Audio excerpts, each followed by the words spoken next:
Kjo ende më çudit, pra ne si popull, si këmbë, mund themi që kemi ditur të reflektojmë në të kaluarën dhe kemi qenë në gjendje të ndojmë, bile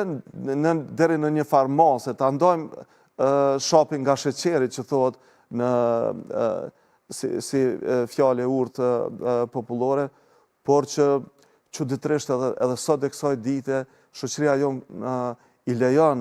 udhëheqësit tonë politik që ata të manipulojnë me fushën e arsimit, që të mos bëjnë pothuajse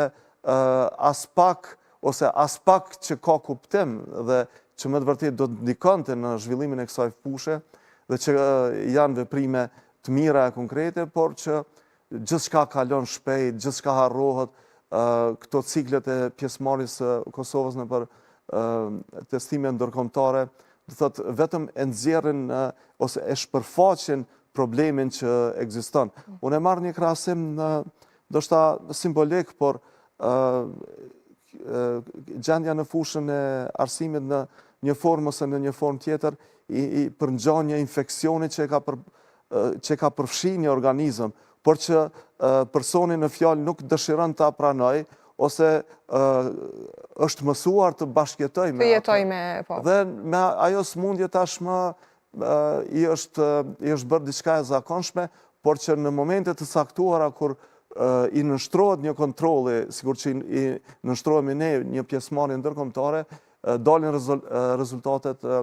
shqetësuese, katastrofale. Dhe ne si shoqëri prap nuk jemi,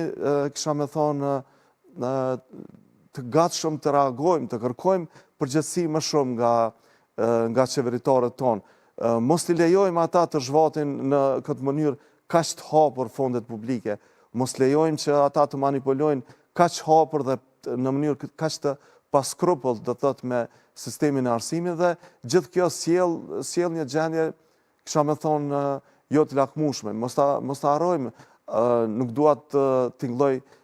pesimist ose të shpëndoj ndoshta lajme ose informata në opinion që do ta na dekurajonin, por ne në Evropë jemi prej shteteve që kemi sistemin më të dobët të arsimit. Nuk dua të them që jemi më të dobët, po këtë ta nxjerr vetë vlerësimin ndërkombëtar. Dhe kjo nuk e shqetëson shoqërinë kosovare. Është për të habit. Më mbeti pikërisht kjo në mendje, pse nuk po reagojmë? Pse është mungesë e reagimit pikërisht kur dalin këto vlerësime në pa? Dhe nuk jemi për herë të parë, jemi tashmë disa vite radhazi që pikërisht e kemi të njëjtin pothuajse vlerësim. Po, unë personalisht mendoj se aspekti historik në për të cilën ka kaluar shoqëria jonë faktikisht nuk na ka ofruar mundësinë më të mirë që të jemi si individ, do të thotë reflektues, të kemi shkallësi më të mira analitike dhe kritike, qofshin ato edhe ndaj udhëheqësve tonë. Dhe kjo gjendje i konvenon shumë politikanëve. Do thotë, sikur ti kishim analizuar tash veprimet e tyre të mbushët menja që këta do të dëshironim edhe ato pak njohuri e shkallësi që kemi ndoshta krahasuar me popujt e me vendet tjera, edhe ato pak të mos i kishin fare, për shkak se politikanët e papërgjegjshëm kërkojnë mas njerëzish me të cilët manipulojnë lehtë, kërkojnë analfabet funksional, kërkojnë edhe analfabet të përgjithshëm që s'din fare të lexojnë, por